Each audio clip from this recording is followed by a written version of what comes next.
Another friend na naman tayo ngayong mga parikoy. So ngayong araw, hindi na naman natin makakasama si parikoy Arnold kasi meron pa siyang trabaho. Bukas, surbor na mga parikoy, makakasama na rin natin siyempre. May pagkakataon rin na hindi rin kami magkasama sa araw-araw. Meron kaming pinagkakabisihan mga parikoy sa mga kaparikoy na naghahanap dyan. Hindi po kami maghiwalay. So yung mga parikoy, meron tayo ditong 8 pirasong pugo. So, ang cameraman natin, nakalimutan niya lang i-open ang ating cam. Kaya nilagyan natin to. So yung mga parikoy, nilagyan natin ng Himalayan salt, pamintang durog, onion powder at saka garlic powder. So meron tayong gagamitin ding harina mga parikoy. At nagpapainit na rin tayo ng mantika. So haluin na lang natin to mga parikoy. Yun. Pinakulo na pala natin sa pagka-adobo to mga parikoy at pinalambot. Yan. Kasi tinatawag nilang pugo. Yan. So ready to fry na yung mga parikoy. Maglalagay lang tayo ng harina. Para magandang kulay pagkapirito. Yan. Tara lang natin. Tingnan natin ang harina dito. Ano? Yan. Pwede na yan mga parikoy. So antayin lang natin uminit ng uminit ang ating mantika. Saka na natin isalang. Heto mga parikoy, mainit ng ating mantika. At nagawa na rin tayo ng sausawan. Kasi madali na lang ating pipirituin mga parikoy. Ayan. Salang na natin ang ating pugo. Ayan. So huwag natin pakaprito mga parikoy para hindi masyadong tumigas ang ating pugo. Ayan. Kaya muna mga parikoy. Tingnan natin.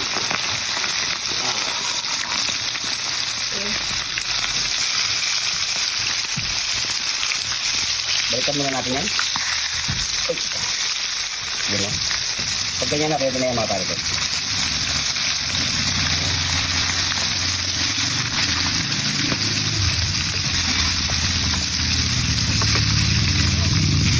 Yan, pwede na yan mga parikoy.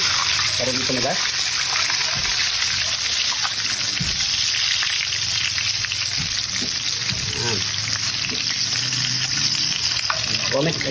Comment nga kayo mga parikoy sino nang nakakain nito. Yan, talang na natin 3 piraso. 8 piraso ito mga parikoy. Uy. Yan.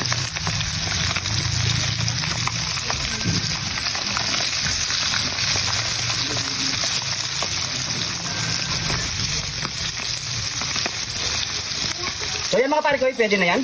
Patayin na natin ang kalan natin para di masunog. Lagyan natin dito. Yun. Yan. So yan mga parikoy, ready to mukbang na to mga parikoy. Ito pa kasunod niya mga parikoy, mukbangan na. Yaman na yan, sakyan. Ito na yung fried pugo natin mga parikoy. So napakasimple lang, pwedeng ulam, pwedeng pulutan mga parikoy. So sawa nating masarap na suka uli mga parikoy. Bago tayo magmukbang, pray muna tayo. Thank you Lord sa napakasarap na pagkain nito Lord. Bless the viewers namin Lord. Bless the sumusuporta sa amin Lord. Bless the family ko. Sugan namin Lord. In Jesus name. Amen. So mga parikoy, magkapag na rin kayo at sabayin niyo po akong kumain. Ito. Ganun lang mga parikoy. Pakakulo nyo lang sa pagka-adobo para malasa ang ating pugo mga parikoy. Bago nyo i-fry. At konting prito lang okay na. Kasi kapag pinagprito nyo ng prito mga parikoy, titigas to. Yan. Yung mga sisip pa yan. Mainit pa mga parikoy. Yan o, breast part. Dito muna tayo sa breast part. Suka.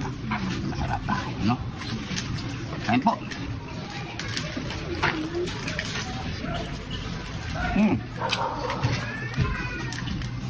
Kalasa. Pag malambot na malambot, may hiwalay kagad yung buto. So, ganun po tayo. Yung mga bato.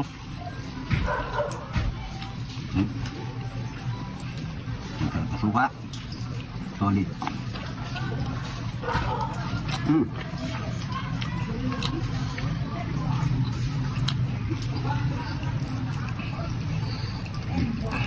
Leg quarter, pwede sa pamimang inasal.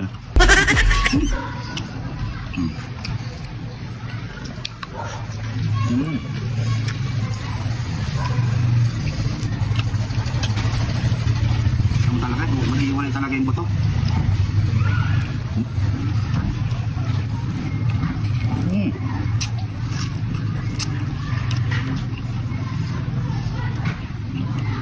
Sarap.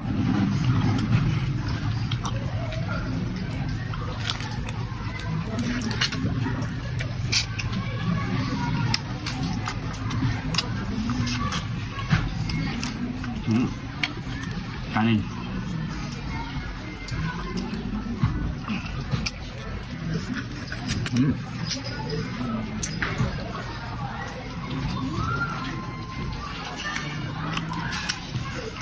Matisim mo talaga.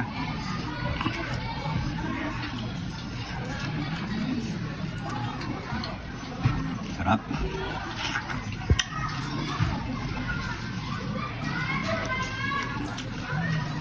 Ulig.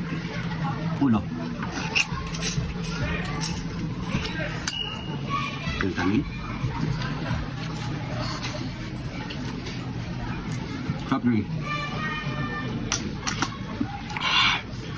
Saka. Ay. Sarap.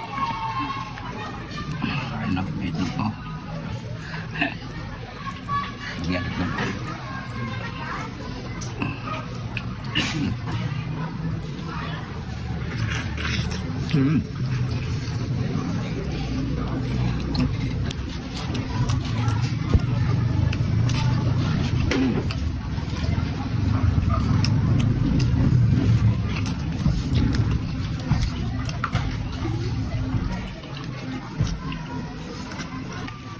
Link quarter tayo. Shoutout nga pala kay Jacqueline Duhay Siya nagkurot ng isang link quarter natin.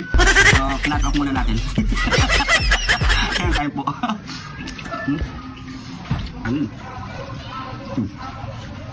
Wala.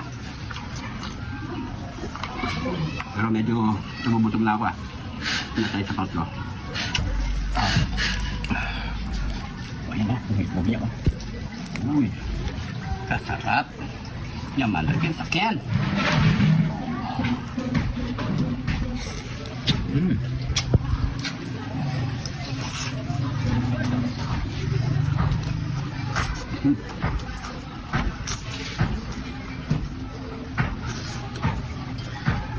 Ano yung mga buto?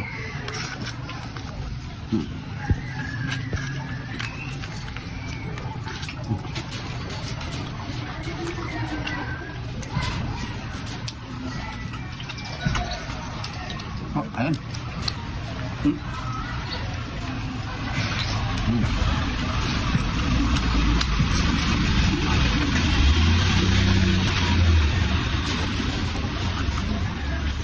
Sarap.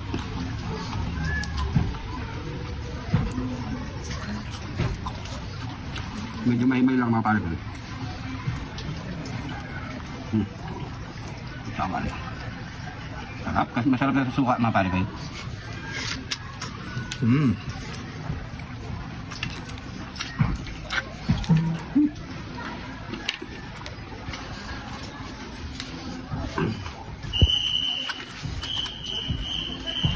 Last bite, next quarter. Ano?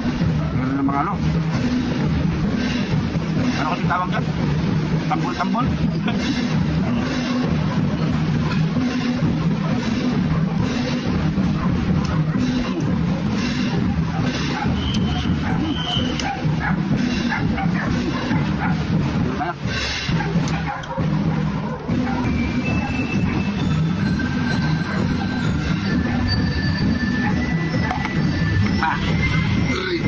Sabi mga pare ko, siguro dito na lang. Malitigma pa natin sa likod ng camera. Maraming salamat sa panonood. Sana nag-crave po kayo. Nag-video nyo to. Share lang ang ating video. And comment mga pare ko. So maraming salamat sa panonood. Ingat po kayo lagi dyan. God bless.